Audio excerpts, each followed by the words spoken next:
the agreement we signed, because there was obstacle to the implementation of the agreement is the 14 miles, which we did not agree. But now, after the consultation with the two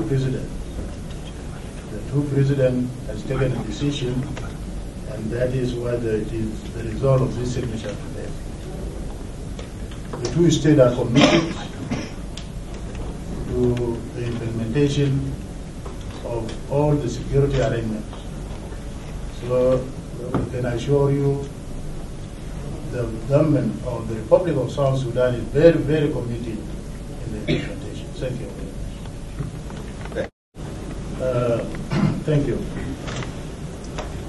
Your question is very good. Of course, the two governments signed many agreements on the 27th of September. And the obstacle to the implementation of this agreement was the security arrangement. So the security arrangement was one of the preconditions for not implementing the other agreements. So now, after signing this agreement, we accepted or agreed on the 14 miles. We will withdraw all our forces from the 14 miles and other areas according to the agreement.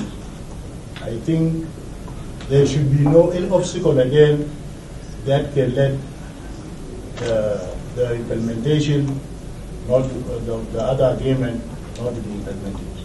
Thank you.